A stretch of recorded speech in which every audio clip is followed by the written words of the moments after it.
Assalamualaikum warahmatullahi wabarakatuh. Salam sejahtera buat kita semua. Merdeka, merdeka, merdeka. Ibu-ibu, bapak-bapak, dan adik-adik semua, satu hari lagi kita akan merayakan Hari Kemerdekaan Indonesia yang ke-80. 80 tahun bukanlah suatu usia yang masih muda.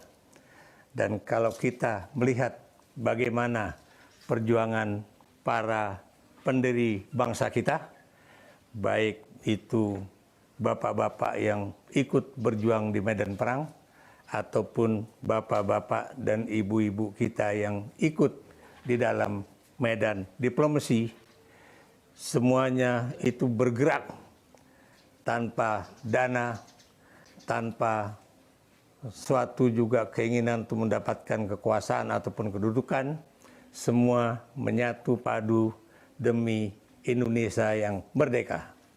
Dan kita tahu dalam sejarah Indonesia kita mengenal istilah diplomasi perjuangan. Diplomasi perjuangan itu adalah suatu diplomasi yang bukan cuma dalam bidang politik saja, tapi ini juga diplomasi yang didukung dengan pertempuran pada tingkatan pasukan bersenjata.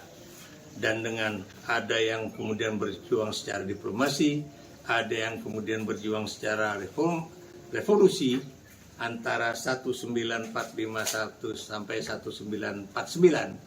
Akhirnya melalui konferensi meja bundar di Den Haag pada 27 Desember 1945, kemerdekaan Indonesia yang diproklamasikan pada 17 Agustus 1945 mendapatkan pengakuan dari Belanda.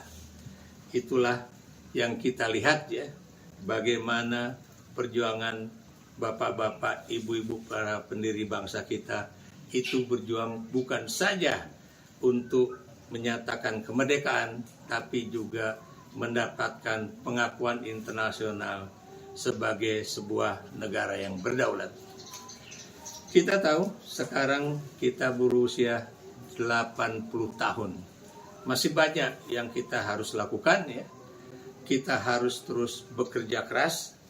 Yang masih sekolah, yang masih kuliah, ayo belajar dengan baik agar Anda bisa menjadi orang-orang yang sangat pintar, dan dengan kepintaran itu Anda akan bisa membangun negara. Jangan terlalu muluk-muluk apa yang disebut dengan membangun negara.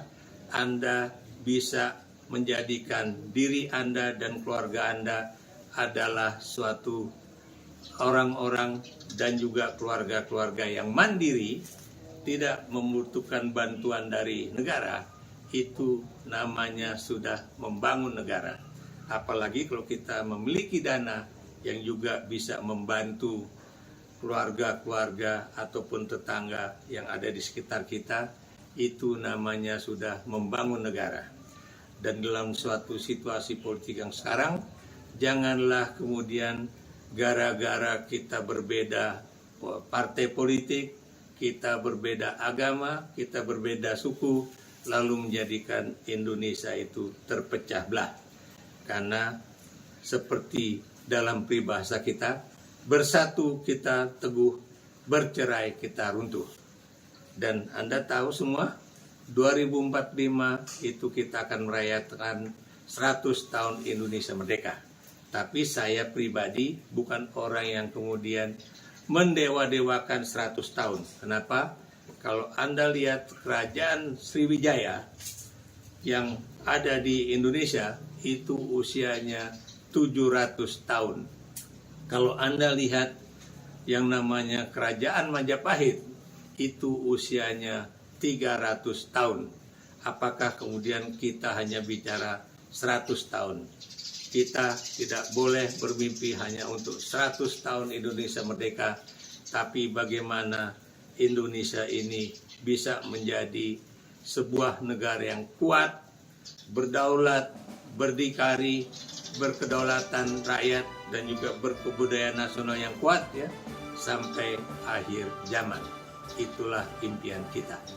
Jadi untuk menjadikan Indonesia sebagai negara yang kuat, negara yang berdaulat, negara yang mandiri secara ekonomi, dan juga memiliki kebudayaan bangsa yang kuat, janganlah kita berleha-leha.